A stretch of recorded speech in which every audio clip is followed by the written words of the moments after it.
Hello guys, welcome back in AC classes of mathematics for class 11। आज हम लोग binomial theorem में कुछ आगे की बात करेंगे। इसके पहले वाले वीडियो में हम लोगों ने बाइनोमियल थ्योरम को समझा था, उसके डिफरेंट कंडीशंस को समझा था, उसके बाद उसके एक्सपेंशन पर आधारित जो हमारा 8.1 एक्सरसाइज था एनसीईआरटी में उसको देखे थे, पूरा कर लिए थे। तो आज 8.2 एक्सरसाइज की शुरुआत करते हैं। तो उसमें कुछ जनरल टर्म्स हैं, तो पहले हम कुछ जनरल टर्म और मिडिल टर्म के बारे में थोड़ा सा अच्छे से समझ लेते हैं। उसके बाद उसके कुछ क्वेश्चंस बनेंगे। अगर कुछ क्वेश्चन बाकी रह जाते हैं तो उसको और उसके एक मिसलेनियस को हम लोग फिर एक नेक्स्ट वीडियो में देख लेंगे। तो पहले ये 8.1 के बाद 8.2 को समझने के पहले हम लोग ये कुछ टर्म जो है जनरल टर्म और मिडिल टर्म की बात करेंगे।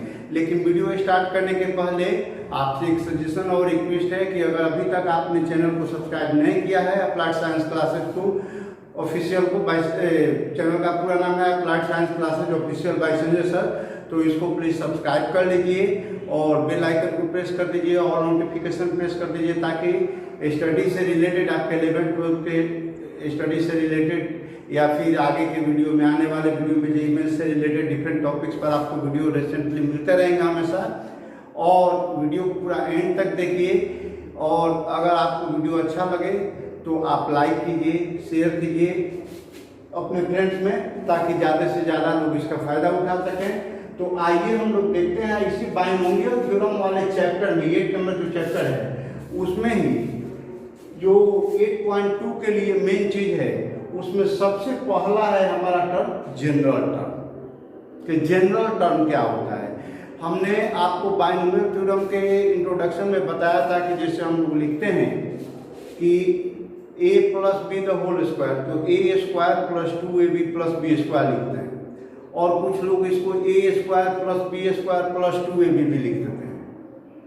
लेकिन बाइनोमियल थ्योरम के रूल के अनुसार, उसके एक्सपेंशन के अनुसार बात करें, स्टैंडर्ड फॉर्म में बात करें, तो हमको लिखना सही माना जाएगा a square plus 2ab plus B square, यानी a के डिक्रीजिंग पावर में पहला जो टर्म है उसके डिक्रीजिंग पावर में आपको लिखते हैं। तो पहले लिखे टर्म हमको a स्क्वायर, दूसरा टर्म होगा हमारा 2ab और तीसरा टर्म होगा b स्क्वायर। अब ऐसा नहीं कहेंगे कि a स्क्वायर पहला टर्म हो गया और बी स्क्वायर हमारा दूसरा टर्म हो गया और 2ab तीसरा टर्म हो गया, ऐसा नहीं होता है। आपको ऑर्डर में मेंटेन करते हुए आगे बढ़ना है, एक्सपेंशन करना है। तो जब ऑर्डर मेंटेन करते हुए चलेंगे तो किसी भी टर्म को निकालने का एक जनरल तरीका हो जाता है कि पहले उसके फॉर्मूला को, उसके टर्म को जनरलाइज किया जाए। तो अगर हम लोग जनरल एक्सपेंशन लेते हैं a प्लस बी का होल पावर n, तो उसमें आप देखेंगे कि अगर लिखा जाए टी आर का वैल्यू, तो लिखना पड़ेगा कि एन सी आर माइनस 1। चूंकि पहला टर्म के लिए आप एन सी 0 लिखते थे, दूसरे टर्म के लिए एन सी 1 लिखते थे कोएफिशिएंट, तीसरे के लिए एन सी 2 लिखते थे। यानी जितने सीरियल नंबर का टर्म होता था तो आर के जगह पर उससे एक कम रहता था। तो अगर हम आर के लिए लिखेंगे तो N C R 1 into A का power N minus R plus 1 हो जाएगा, इंटू बी का पावर आर माइनस 1 हो जाएगा।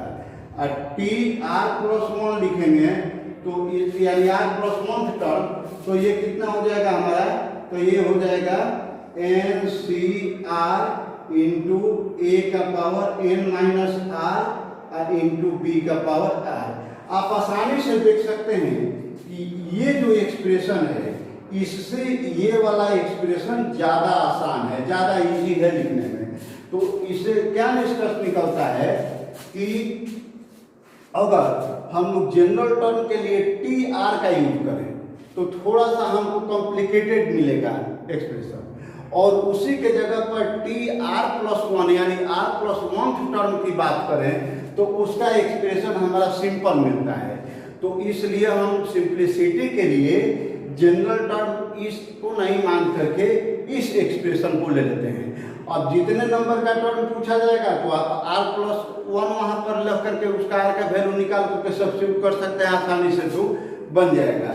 तो इसीलिए हम लोग इसको जनरल टर्म के रूप में नोटिफाई करते हैं। तो डिफिनीशन हमारा मिला in the expansion of a plus B का power n the r plus 1th term is called the general term which is denoted by T R plus 1। नीचे सब स्क्रिप्ट में रहेगा, यानी टी आर प्लस 1 यानी r plus 1th term equal to कितना होगा, तो बस वही जो एक्सपेंशन आप करते आए हैं उसी के आधार पर है कि N C R into A का power n minus R into B का पावर r। तो ये जनरल टर्म हो गया। अब जनरल टर्म से आपको फायदा क्या होगा कि जनरल टर्म आप निकाल लेंगे तो किसी भी एक्सपेंशन का किसी भी सीरियल नंबर का टर्म, वो चाहे मिडिल टर्म कहा जाए, उसका कोएफिशिएंट कहा जाए, चाहे कुछ भी कहा जाए, तो जनरल टर्म निकालने का आइडिया जब आपके पास रहेगा तो कोएफिशिएंट या टर्म से रिलेटेड कोई भी प्रॉब्लम आसानी से बना सकते हैं।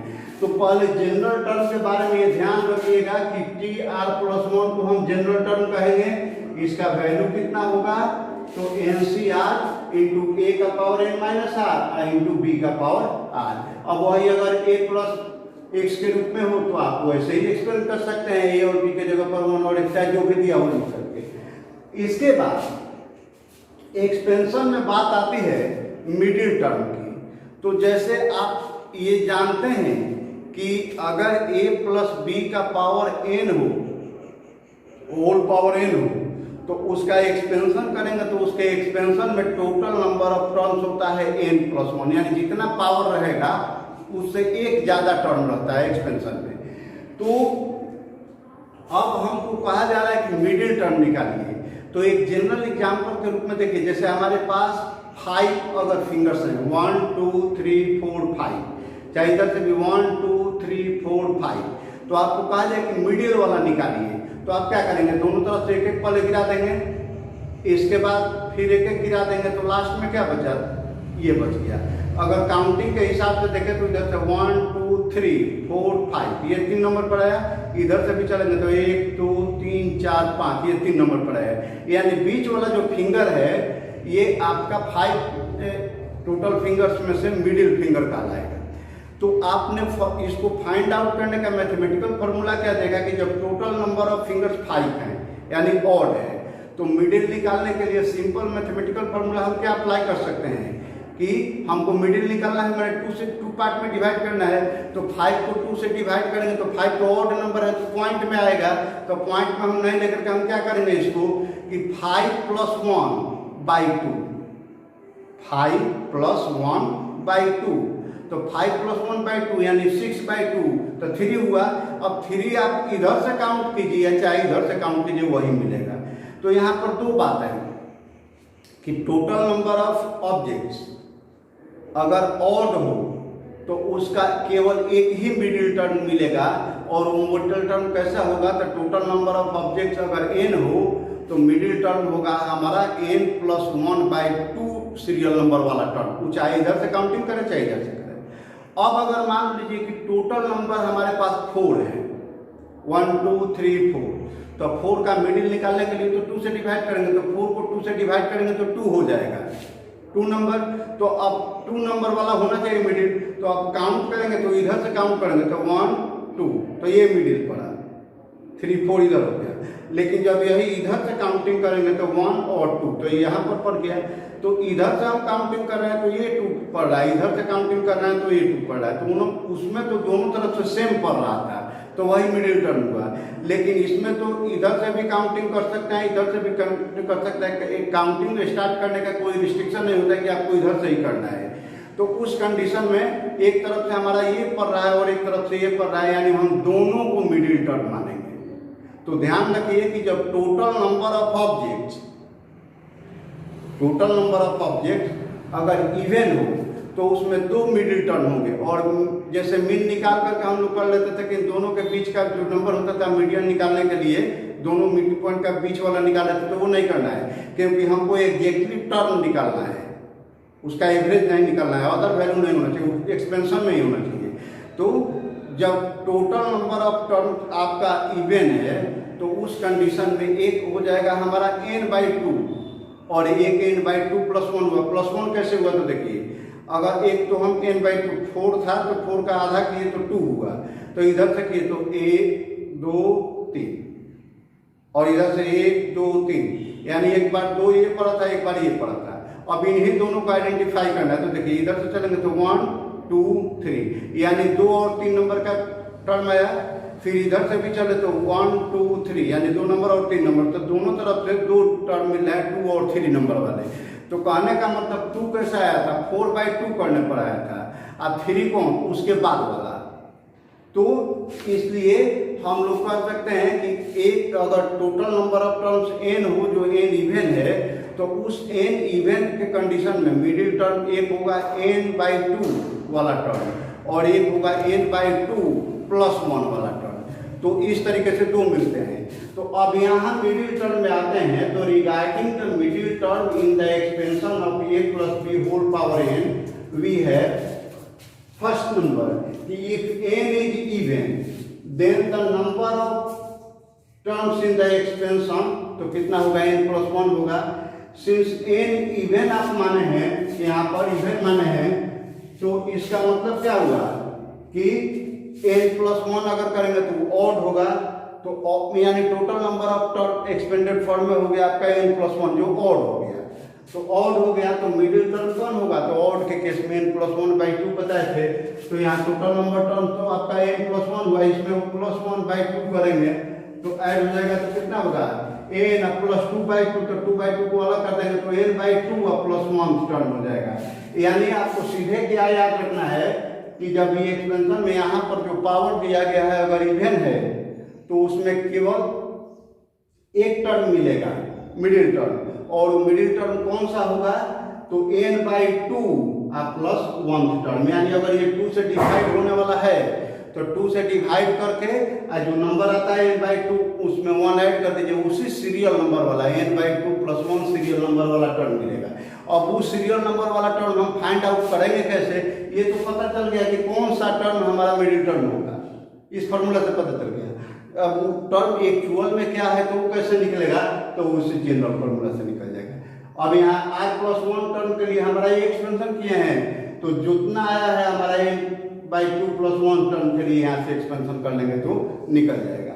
अब इसके जैसे यहाँ पर एग्जाम्पल दिए है कि for example in the expansion of 2x + 3y⁴, तो यहाँ होल पावर 6 है, इवन है, तो हमारा मिडिल टर्म कौन होगा, एक ही होगा, और 6/2 + 1, तो 6 से कट जाएगा ना, 3 होगा, यानी 3 + 1 टर्म, यानी 4th टर्म आपका मिडिल टर्म होगा। अब if n is odd then n + 1 even होगा, total number of terms even हो गया, तो इवन में 2 आता है, तो 2 कौन कौन है, वो n/2 वाला टर्म आई, वो n/2 + 1 वाला टर्म। तो n + 1 is even, so there will be 2 middle terms in the expansion. Namely अब कौन कौन से होंगे, तो एक तो n/2, तो n के जगह पर तो यहाँ n/1 है टोटल नंबर ऑफ टर्म्स के लिए, यानी n + 1/2 टर्म होगा। एक अब उसमें 1 ऐड करेंगे, यानी n + 1/2 में 1 ऐड करेंगे, एलसीएम लेकर के करेंगे तो आपका आ जाएगा n + 3/2 टर्म।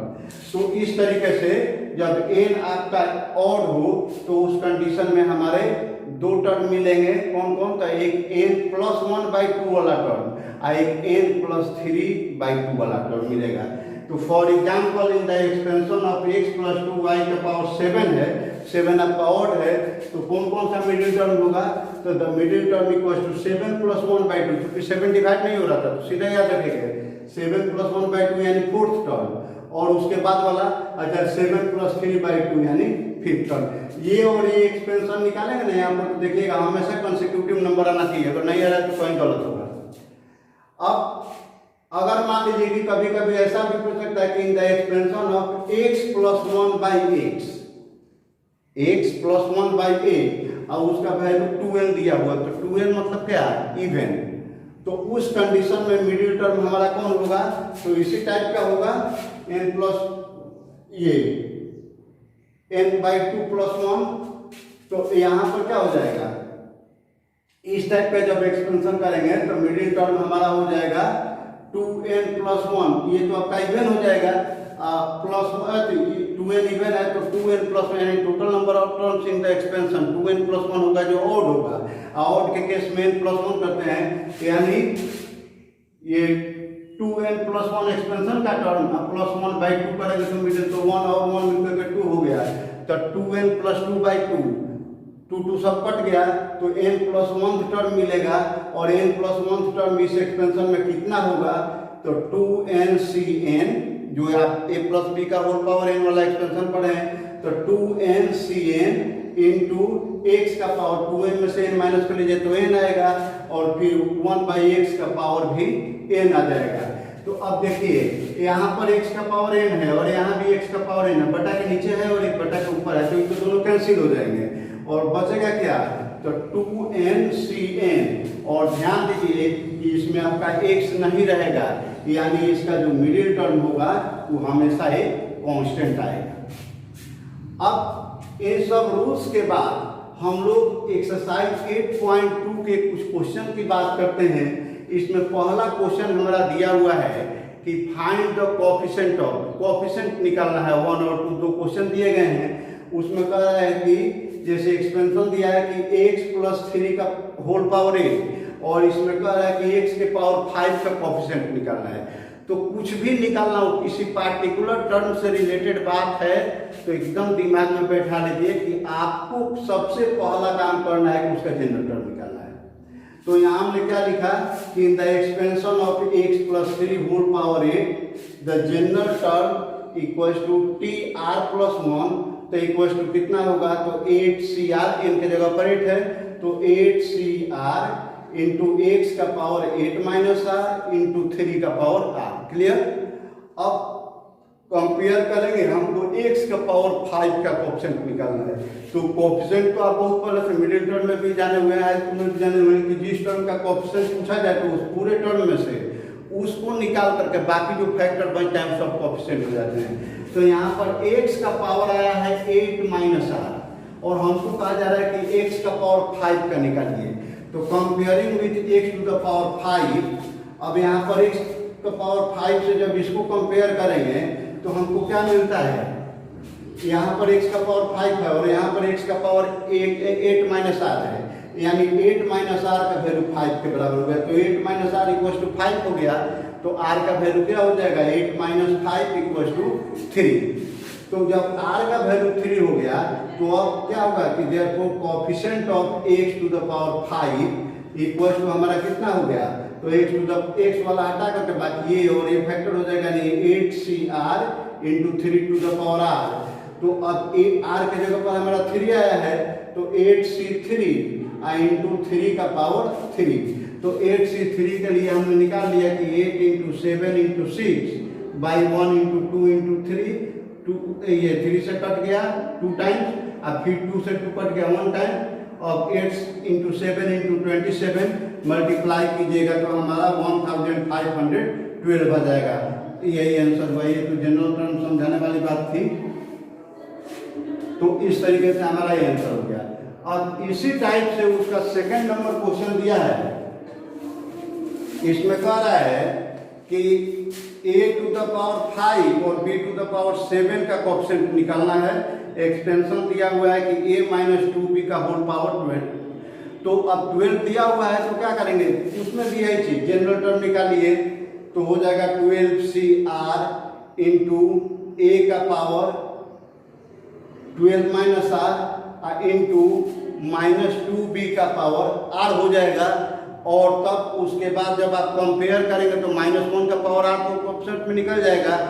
इसके बाद आप कंपेयर करेंगे तो कंपेयर करने पर a का पावर 5 है, उधर a का पावर आ रहा है 12 माइनस r, कंपेयर करेंगे तो आपका r का वैल्यू आ जाएगा 7, और तब उस 7 वाले टर्म को पुट कीजिएगा तो कोएफिशिएंट निकल जाएगा। इसी में जनरल टर्म कह रहा है कि right the general term in the expansion of, यहाँ भी वही चीज है, जनरल टर्म पूछ रहा है। तो जनरल टर्म पूछने के लिए क्या करेंगे, यही फॉर्मूला लगाएंगे। इसका हम सेकेंड एक क्वेश्चन बना देते हैं आपको 4 नंबर क्वेश्चन, ताकि उसमें माइनस वाला जो दिया हुआ है यहाँ प्लस के जगह पर, तो उसका कैलकुलेशन भी आप देख लेंगे। इसके बाद तब हम लोग आगे के क्वेश्चन की बात करते हैं। तो पहले 4 नंबर क्वेश्चन देखिए। अब देखिए 4 नंबर क्वेश्चन में कह रहा है कि जनरल टर्म निकालना है, आपको एक्सपेंशन दिया है x² minus y x to the power 12 x not equal to 0। तो जनरल टर्म का क्या है, टी आर प्लस वन निकालना है। टी आर प्लस वन के लिए जानते हैं कि एन सी आर यानी 12CR इंटू यहाँ वाले नंबर का पावर एन माइनस आर करना है, तो 12 माइनस आर कर दिए। अब प्लस यहाँ है तो माइनस ऑलरेडी है, तो माइनस वाई एक्स का पावर सीधे आर दे दिए। अब इसको सॉल्व करेंगे तो 12CR हो गया। यहाँ x का पावर 2 है, ये भी पावर है, तो पावर का पावर रहता है तो दोनों को इंटू करते हैं, तो 24 माइनस 2r हो गया। माइनस चिन्ह है तो -1 का पावर यही दे दीजिएगा, तो -1 का पावर r हो गया, तो ऑप्शन निकल गया। फिर y का पावर भी r हो गया, x का पावर भी r हो गया। तो अब सजा देंगे तो -1 का power r into 12CR into x का पावर देखिए यहाँ पर 24 माइनस 2r है और यहाँ पर भी x का पावर r है, तो जब मल्टीप्लाई किया जाता है तो पावर को ऐड करना है। तो r को जब इसमें ऐड करेंगे तो -2r है प्लस r है, तो माइनस आर बचेगा, तो वह 24 माइनस आर हो गया और y का पावर भी r हो गया। यही आपका आंसर हो गया। अब इस टाइप से इसका थर्ड वाला भी आराम से बना सकते हैं। ये 5 में कह रहा है कि find the fourth term in the expansion of x minus 2y का पावर 12, और इसी टाइप का एक दिया है कि find the 13th term in the expansion of 9x minus 1/3 root x का power 18 x not equal to 0। तो हमने आपको 6 नंबर ऐड किया है कि क्योंकि 5 नंबर थोड़ा सा उससे आसान है। इसमें रूट वगैरह की भी बात आई है, तो मेथड वही है, कैलकुलेशन इजी है थोड़ा 4 का और 6 का थोड़ा लेंदी है, तो हमने आपके हेल्प के लिए 6 वाला ही ऐड किया है। तो देखिए इन द सबसे पहला काम क्या है, टर्म से रिलेटेड कोई भी बात करनी है तो आपको जनरल टर्म ही निकालना है सबसे पहले। तो in the expansion of 9x minus 1/3 root x to the power 18 general term क्या होगा, तो जनरल टर्म का आप पढ़ चुके हैं कि टी आर प्लस 1 होता है। टी आर प्लस 1 का क्या होगा, 18 एन के जगह पर है तो 18CR इंटू 9x का पावर 18 माइनस आर हो जाएगा, और फिर -1/3 रूट x का पावर आर हो जाएगा। तो नंबर को अलग कर लिए, -1/3 का पावर आर कर दिए, फिर 18CR हो गया, 9 का पावर हो गया 18 माइनस आर, और फिर x का पावर देखिए यहाँ पर 18 माइनस आर हुआ, यहाँ x बटा के नीचे है, तो बटा के नीचे होता है तो माइनस होता है। x का पावर 2 रूट है, मैंने x रूट है, तो x रूट x का मतलब क्या हुआ, x का पावर 1/2, और यहाँ पर आ रहा है यानी r/2 होगा, तो x का पावर r/2 नीचे है तो ये ऊपर जाएगा तो माइनस होगा, यानी x का पावर 18 माइनस आर ये वाला और फिर -r/2। अब हमको कहा जा रहा है, ये हमारा जनरल टर्म निकल गया। अब इसी में r का वैल्यू पुट करेंगे तो टर्म निकल जाएगा जो पूछा जा रहा है।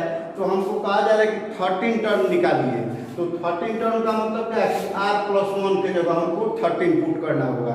तो putting r plus 1 equal to 13 we get r equal to 12 हो जाएगा, एक कम होगा, तो देयरफॉर 13 कितना होगा, तो अब इसे में पुट कीजिए r के जगह पर सब जगह 12, तो -1/3 का पावर 12 इंटू 18CR के जगह पर 18C12 इंटू 9 का पावर 18 माइनस आर यानी 12, फिर x का पावर यहाँ हो गया 18 माइनस 12 और माइनस 12/2। तो देखिए 12/2 को कटा दिया हमने तो 6 हो गया। तो अब देखिए क्या आएगा, यहाँ पर माइनस का पावर जब इवन है तो माइनस ही आएगा, तो और 1 का पावर 12 देते हैं तो 1 रहेगा, 3 का पावर 12 हो गया, तो 1/3 का पावर 12, और फिर यहाँ 18 देखिए यहाँ पर 12 है, 18 के हाफ यानी 9 से ज़्यादा है, तो माइनस कर लेंगे 18 माइनस 12, तो यहाँ पर 18 6 के बराबर हो जाएगा। फिर यहाँ पर 9 का पावर है, 18 में से 12 माइनस करेंगे तो 6 हो जाएगा, और x का पावर देखिए 18 है माइनस 12 तो 6 हुआ, 6 में से फिर 6 घटा लिए तो 0, यानी x का पावर 0 हो गया। x का पावर 0 हो गया तो x आपका नॉन 0 है, इसलिए x का पावर 0 का वैल्यू हमेशा 1 आएगा। और यहाँ पर देखिए, यहाँ पर आप देख सकते हैं कि 3 का पावर 12 है और 9 का पावर कितना है, 6 है, तो 9 का पावर 6 का मतलब क्या होगा, यहाँ पर जो या तो इसको 3 का पावर 3 इंटू यहाँ 9 का पावर जो 6 है, तो आप उसको समझने के लिए ऐसा कर सकते हैं, 9 का पावर 6 इक्वल टू 3 का पावर 2 इसका पावर 6 यानी 3 का पावर 12 लिख सकते हैं। तो ये 9 का पावर 6 का मतलब हुआ कि 3 का पावर 12 है, यहाँ पे 3 का पावर 12 पूरा आपका कट जाएगा। 1 आएगा ये। अब इसके बाद 18C6 बचा। अब 18C6 बचा तो अब इसको एक्सटेंड कीजिए 18 into 17 into 16 into 15 into 14 into 13 by 1 into 2 into 3 into 4 into 5 into 6 लिख दिए। इसके बाद कटाना है, जैसे 6 3 जा कटा दिए, 3 से 3 को कटा दिए, फिर 4 4 जाए 16 हो गया, फिर 2 से कटा दिए, कट गया, 5 3 जा 15। जो नंबर बचा सबको मल्टीप्लाई किए तो आपका आया 18,564। आप मल्टीप्लाई करके चेक कर सकते हैं। तो यही आपका 13 टर्म हो गया इसमें इंडिपेंडेंट एक्स से। अब इसी में आपको सेम क्वेश्चन को ऐसे भी पूछा जा सकता है, क्योंकि यहाँ टर्म देख रहे हैं कि इंडिपेंडेंट है, तो आपको पूछा जा सकता है कि show that the 13 term in the expansion of 9x minus 1 by root 3 to the power 18 is independent of x। तो कुछ नहीं करना है, आपको भी वैल्यू ही निकालना है। 13 टर्म तो कहा जा रहा है उसका वैल्यू निकालिए। इसमें देख रहे हैं कि ये कांस्टेंट है, x नहीं है, तभी clearly it is independent of x हो गया वही। तो क्वेश्चन का पैटर्न बदल जाए तो कैलकुलेशन में कुछ नहीं हुआ, वही सब कुछ है, बस खाली एक लाइन यहाँ जोड़ देना। अब इसके बाद एक 8 नंबर क्वेश्चन कर रहा है, 7 और 8 में कह रहा है कि find the middle terms in the expansion of. तो यहाँ पर जैसे 3 माइनस एक्स क्यूब बाई 6 का पावर 7 है, और एक 8 नंबर में दिया है कि x बाई 3 इंटू 9y का पावर 10। तो हमने 10 वाले को थोड़ा बड़ा पावर है तो उसी को आप किसी को भी कर सकते हैं। तो 7 आप बना लीजिएगा, 8 हम बना ले रहे हैं। और इसके बाद के कुछ क्वेश्चंस हैं, तो उन क्वेश्चंस को हम लोग अगले वीडियो में देख लेंगे। इसके 3-4 क्वेश्चन है, इसको समझ लेंगे। एक आध एग्जाम्पल्स के भी हैं, या फिर कुछ मिसलेनियस के उन क्वेश्चंस को भी हम लोग एक करके देख लेंगे, एक वीडियो में या 2 वीडियो में, जितना हो सकेगा आपका। तो 8 नंबर क्वेश्चन को हम लोग देख लेते हैं। तो देखिए, मिडिल टर्म निकालने के लिए सबसे पहले तो आपको ये लिख दीजिए n कितना है।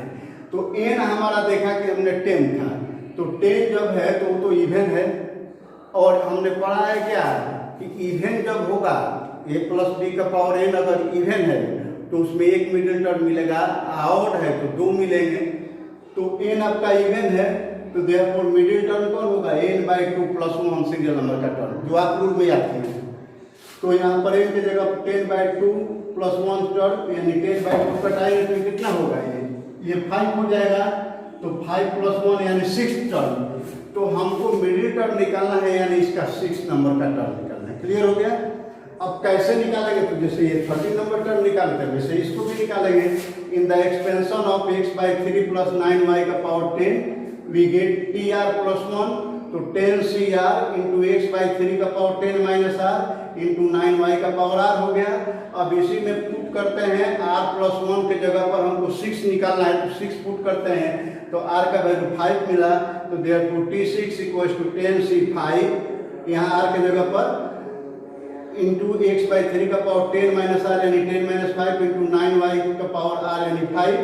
तो 10c5 हो गया, एक्स बाई 3 का पावर भी 5, 9y का होल पावर 5 हो गया। तो अब ये 10c5 को एक्सपेंड किया, 10 into 9 into 8 into 7 into 6 by 1 into 2 into 3 into 4 into 5। और ये x का पावर 5 हो गया, नीचे 3 है और 3 5 बार लिखेंगे, तो 3 इंटू 3 इंटू 3 इंटू 3 इंटू 3 5 बार लिखेंगे। फिर 9 है, इसको भी 5 बार लिख दिए, y का पावर 5 भी है। अब देखिए हमने कटा दिया पहले टाइम बचाने के लिए कि 3 से हर यहाँ 5 3 है और 5 9 भी है, तो हर 9 को 3 से कटाएंगे तो ऊपर में 3 3 आएगा। यहाँ देख लीजिए 5 से इसको कटा दिए, 5 2 जा 10 और 2 से ये 2 कट गया, काम खत्म। अब 3 बचा है तो 3 2 जा 6 हो गया, 4 2 जा 8 हो गया। इसको मल्टीप्लाई करेंगे हमारा तो 252 x का पावर 5 आ गया। इन दोनों को पांचों को मल्टीप्लाई कर लिए तो 243 इंटू वाई का पावर 5 हो गया। सबको मल्टीप्लाई कर दिए तो 61,236 x का पावर 5 y का पावर 5 आया। तो इसलिए रिक्वायर्ड मिडिल टर्म जो होगा आपका T6 होगा। तो the required middle term equals to T6 equals to 61,236 x का पावर 5 इंटू वाई का पावर 5। यही आपका आंसर हो गया। तो ये तो एक्सपेंशन बताया था उसका कि 9 का पावर 6 का कैसे करेंगे यहाँ पर। तो इस तरीके से हम लोगों ने आज के लिए 8.2 के कुछ क्वेश्चन को देकर के आज का वीडियो कंप्लीट किया। अब इसके बाद मिलते हैं नेक्स्ट प्रॉब्लम के साथ नेक्स्ट वीडियो में, यानी 8.2 का एक सेकंड पार्ट बना देंगे और रिमेनिंग क्वेश्चन जो बचे हैं उसको देख लेंगे। तो मिलते हैं अगले वीडियो में। Thank you.